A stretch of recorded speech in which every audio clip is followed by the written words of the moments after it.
Hey everybody, welcome to XSC Chat. I'm Serge. I'm Rob. I'm Gen Z. I'm Gen X. And today we are doing another reaction to Sabaton. So we actually received a comment that was asking for, we received multiple comments asking for a song called Cliffs of Gallipoli.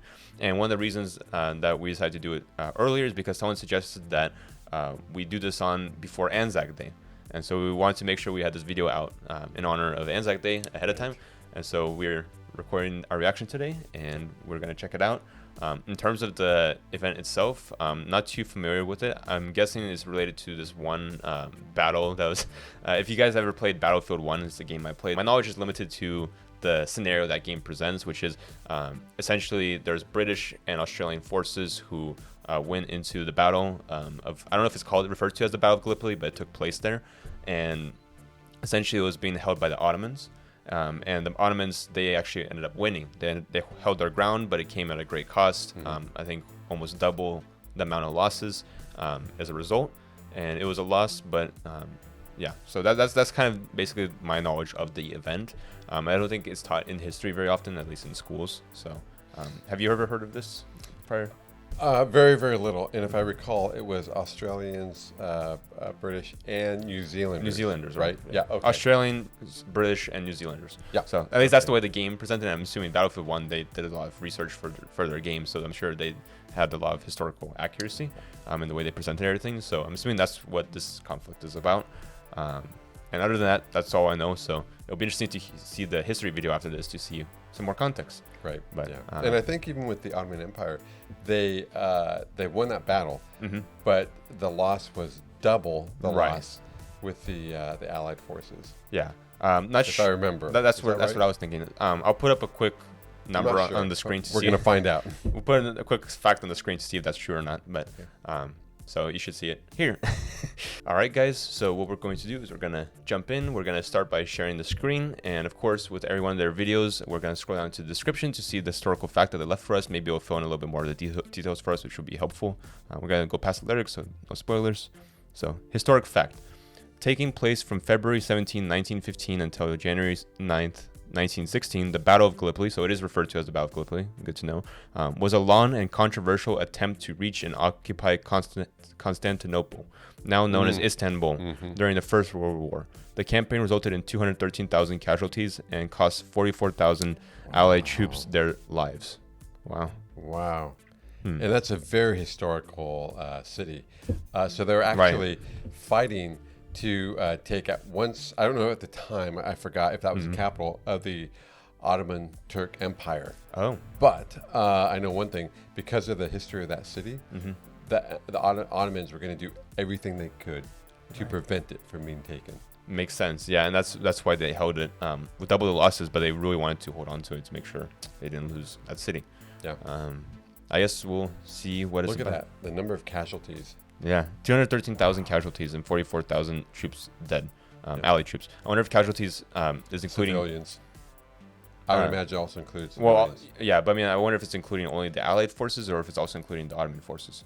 I think it'd be both. Both? Okay, because the casualties is referring not only to deaths, but also wounded. So, but anyways, ready to jump in? Right, yeah, let's go. Let me make it full screen, max quality. And here we go.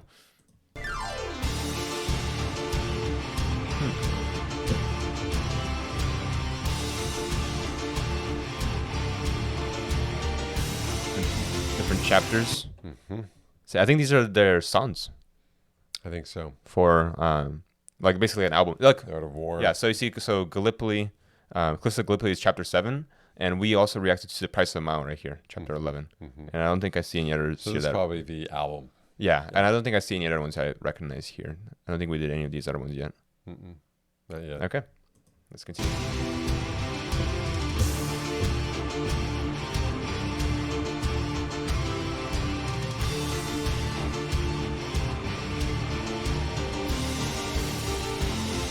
This one has a little bit more of a build-up to it. Really good instrumentals here. Voices from the other side, hear them calling. For the folks, no friends are resting side by side. They will never Oh, hold on. It was kind of hard for me to see the lyrics because they're sideways. Hear them calling, former foes, now friends, are resting side by side. Interesting. Meaning they're dead. Right. Yeah. But former friends, former foes, foes, now now friends. It's interesting. So are they saying they're friends in the afterlife? Is that what I think in death, everyone's a friend because they all move on? they all move on. It doesn't matter anymore. Right. You know. It's an interesting set of lyrics. They will never leave our hearts or fade away, live forever. They were far too young to die. Wow. How many wasted lives? How many dreams they fade away? Broken promises they won't be coming home. Role models, wipe your tears. Your sons will rest a million years. Found their peace at last as both had to friend and forget. And they knew they would die. Wow, it's an interesting, powerful set of They lyrics. knew they would They die. knew they would die going so into their it. effort would be absolutely futile. Right, and also he wrote that as a controversial battle. I wonder what the controversy behind it is. I'm guessing they'll explain further in their historical video. Yeah. But I'm wondering if this was something that was like, and I mean every battle is the lives that are lost are meaningless. It's like wasted. But I wonder if this case especially was one of those battles that was like there's no point in doing it. It was completely out of left field. But these are some really powerful lyrics. The way that they're speaking about. Like you said, they knew they'd die, but also talking about like their mothers, and then wipe their tears, and then also forgive them. Is it talking about from like telling the mothers to forgive them because they're going into them, like they went into the war, but of course it wasn't their choice, right? I was talking about the foe and the friend and forgiveness. Found their peace at last as foe turned to friend and forgive, or maybe it's referring to their enemies. Those two enemies, yeah. Yeah, but wow, it's. You know, something was really significant about this battle historically because Constantinople was named after the Emperor Constantine from way back when, and when it was part of the Byzantine Empire, and it was the original capital of Eastern Christianity. And so the Eastern Orthodox churches at the time, if I remember correctly, were born out of where the church relocated from Rome to Constantinople. And again, I'm trying to remember my history here, so forgive me if I'm off a little bit here. Yeah. But there's religious significance there from the beginning of ancient Christianity or Christendom. And then the Ottoman Turks were Arabic. And so in the 6th century, or 7th century, pardon me, about 6.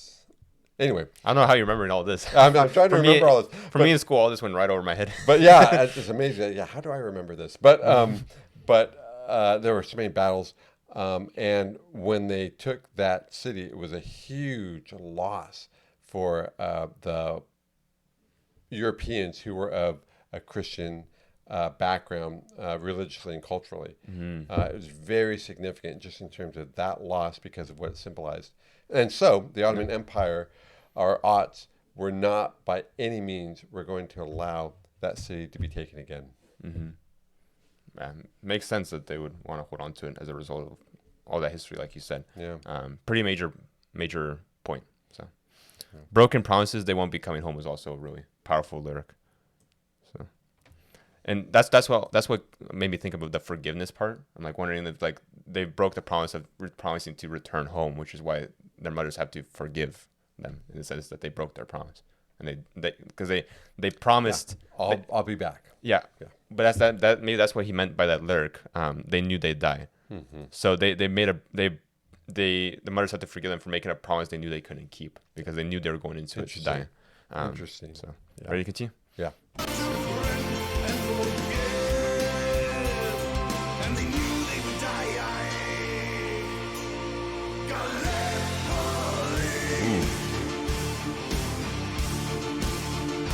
Left the letters in the sand. Such waste of life. Gallipoli.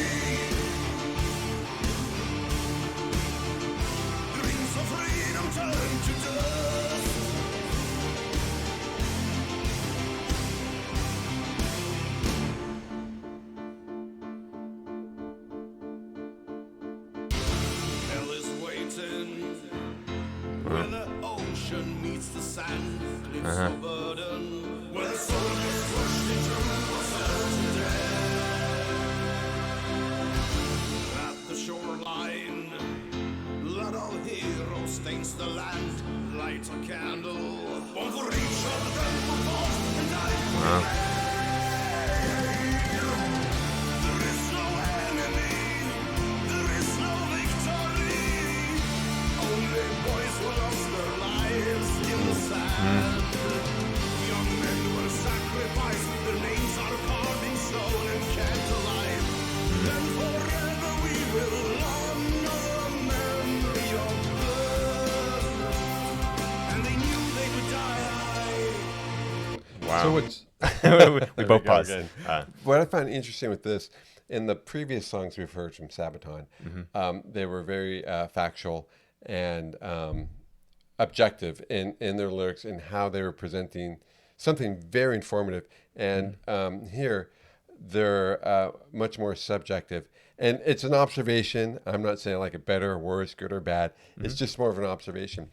They're really sending a message here. And it's a very agreeable message when you look at, the loss of the life. Right. But all I'm doing is just making a comment on, I see just a sort of a difference with this song from the Interesting. other songs. Yeah, I didn't quite pick up on that, so I'm glad you pointed it out.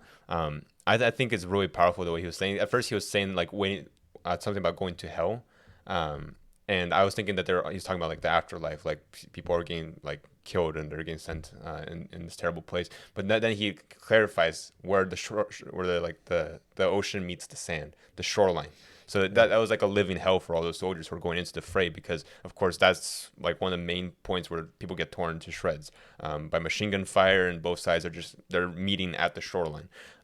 That one example of that, of course, is D-Day, and that's some of these lyrics reminded me of D-Day because he's talking about the death that's going on in the sand, and it's The letters left in the sand. Letters left in the sand, exactly. Letters that were written home that never made it home. That never made it home, yeah. And it's interesting that he mentioned that. Is it because they have the letters on their bodies and their bodies are laying in the sand, or is it because that they dropped the letters off as they're running up the beach because they know they wouldn't make it? I'm curious to know if how that would work historically, like as a historical fact, right?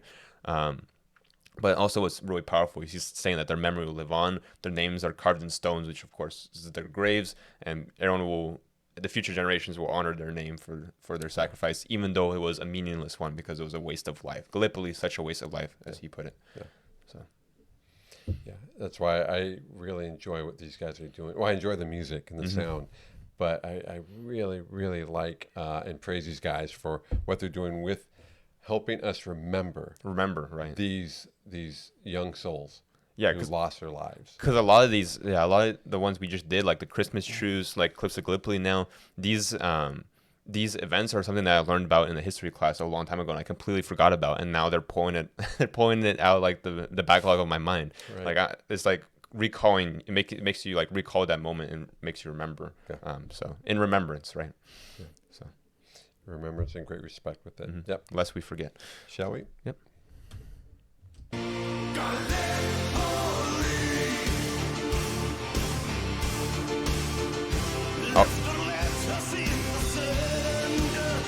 I always like how they include images as well.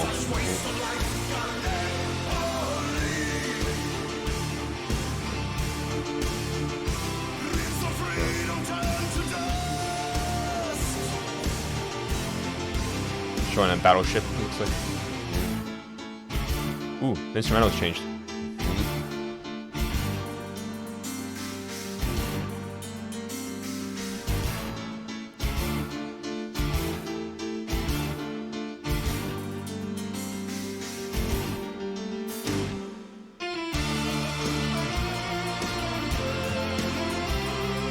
Great instrumental.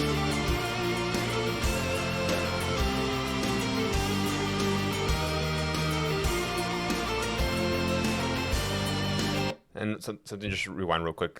As you kind of pointed out, they're showing not only pictures of the Allied forces, right? British, New Zealanders, Australians. But they're also showing pictures of the Ottoman forces, so the other side. And something that's been pointed out to the comments in the comment section quite a few times that people have told us is that basically what Sabaton does is doesn't choose a side. It just tells. Yes. It just tells stories. I've picked up on that. Which is a pretty cool way of approaching it, because they're not just showing like a one-sided perspective. They're showing both sides, and of course both sides had men who just wanted to go back home to their families. They weren't like, no side was necessarily evil, specifically, right?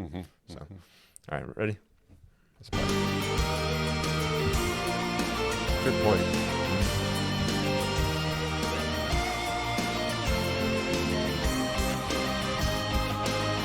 Yeah, because oftentimes the losing side gets vilified, but there's good men on both sides. On both sides, right.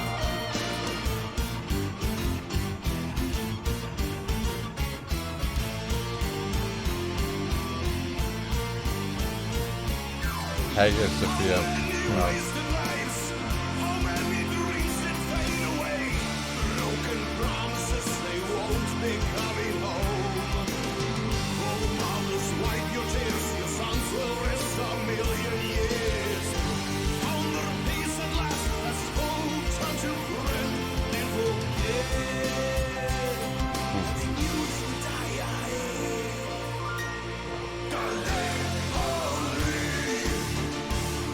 I really like how they say Yeah, that. a really strong way.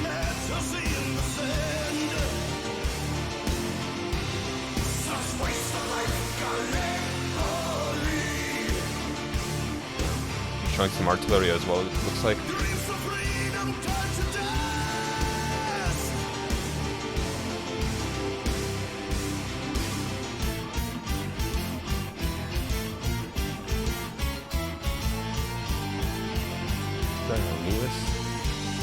No, it's not. I don't believe that's a Lewis. But this is some sort of mounted machine gun. Yeah. What's interesting to note is in this one image, they're not looking down the barrel. So I wonder if they had like some sort of like, what is it? One of those like viewing telescopes where you can where it like points your perspective above. Sure. So that they can so you can safely fire the machine gun without actually being Putting their head in the line of fire. In the line of fire, right? So let me rewind a little bit.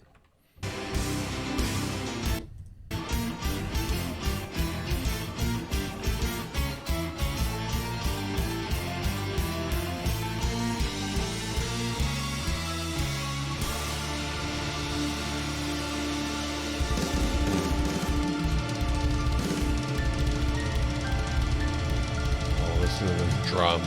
Yeah, it's like a drum roll at the end there.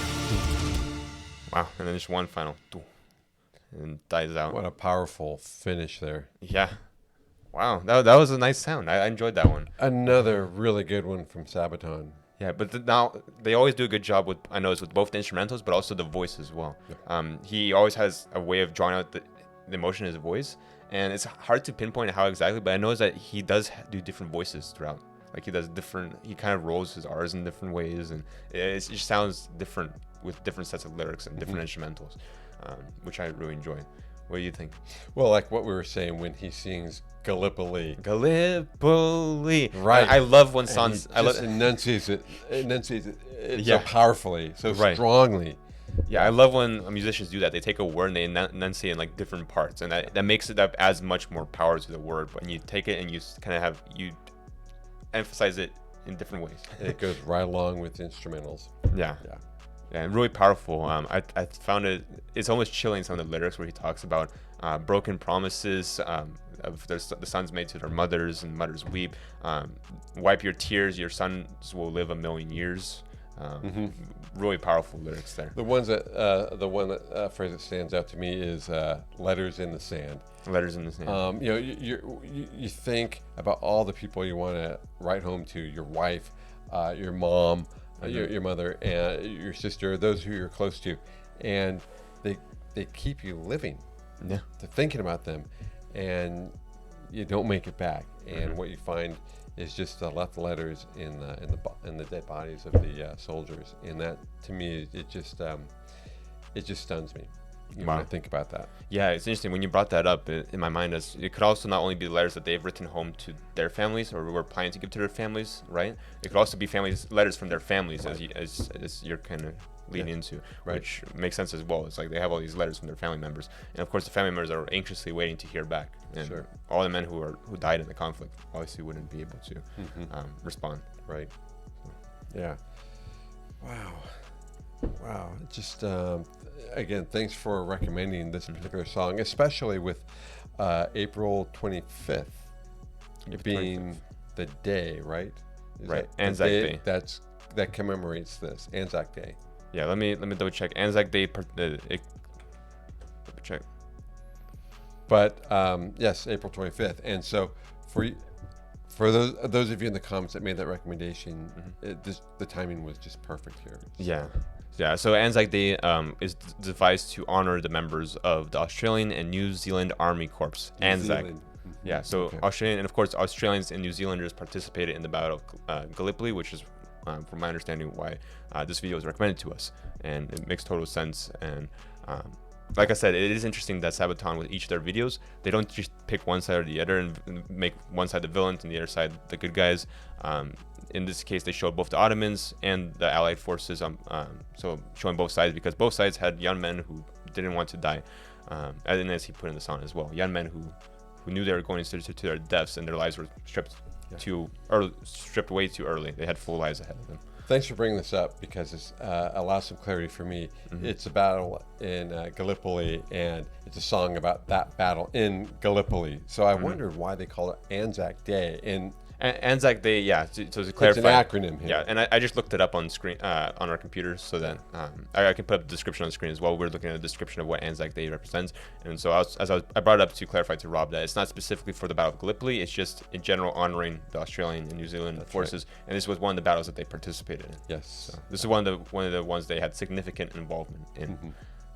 So. Yeah, I see that now. I thought Anzac Day was a particular day on that battle or something, but I see it's something very specific to, it calls it out, Australian and New Zealand Army Corps. Army Corps, right? Yeah.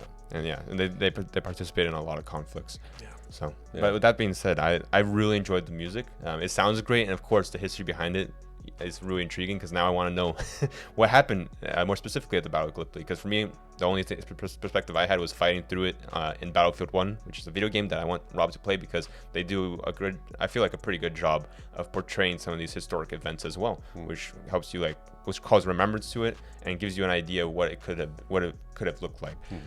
And I think that it'll be interesting to see the Sabaton history video behind this, because of course they'll break it down. The historian's name is Indy, by the way. Right, Indy. From Texas, but now lives in Sweden. Yeah, I think people in the comments, thank you for telling us thank you that. for clarifying that. Yeah.